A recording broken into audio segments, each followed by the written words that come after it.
every transfer from January earlier this year, Mohamed Salah is probably the one that became the most pleasant of surprises. Swapped in a deal that included money for Juan Cuadrado, Salah spent 6 months on loan at Fiorentina from Chelsea, where he wowed the Tuscan crowds with his blazing speed, change of direction, and finishing ability.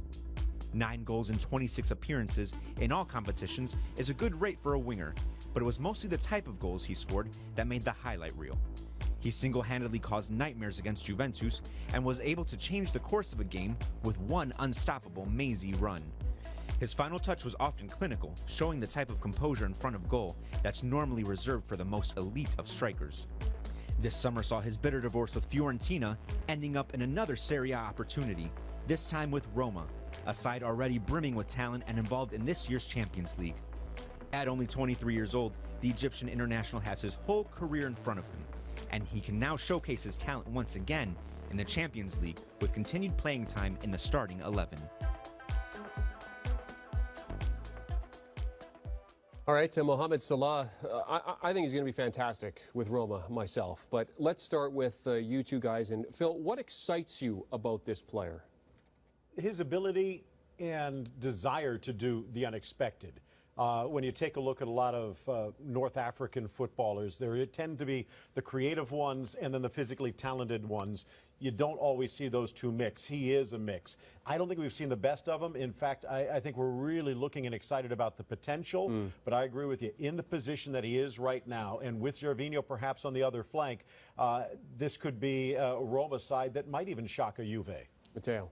Yeah, it's one of those players that, I mean, some of the things he did last season, the last 6 months of the season with Fiorentina, if he can up that even a little bit, he's going to be one of the most talked about players, because what he did in some of the biggest moments, I remember a match at the Juventus Stadium against the big menacing Juve when he took on the entire defense and scored a sensational one-on-one goal. This player showed world-class ability, ball glued to his feet, and a good finishing touch at the end, which I think is what surprised most people who expected all flash but no substance at the end. And just take a look here when he joins Basel. That was to replace Xherdan Shaqiri. Those are pretty big shoes to fill, and he filled them quite well. Now, in many ways, he's kind of replacing Florenzi in that role, so it's a totally different ball game for him. I think he could really shine. In my mind, you take a look at him.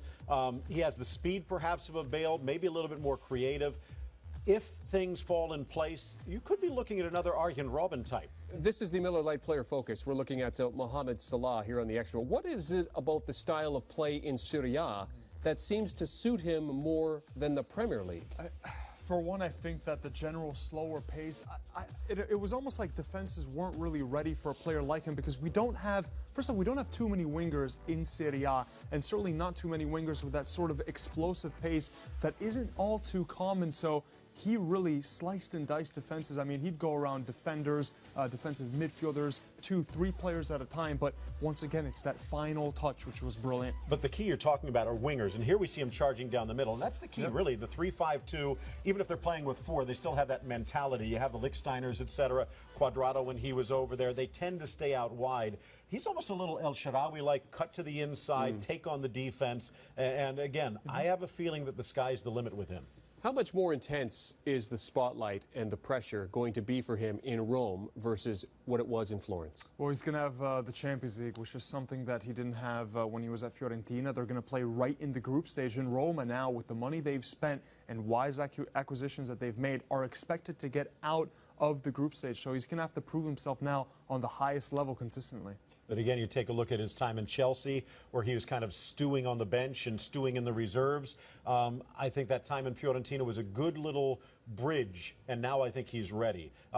You talk about Roma, you talk about the Olimpico. It's nothing quite like having Jose Mourinho burn a hole in your back at the Stamford Bridge. One of the things that a lot of people who know Salah say about him is they comment on his enthusiasm and his love for the game and the fact that he wants to be at the top level.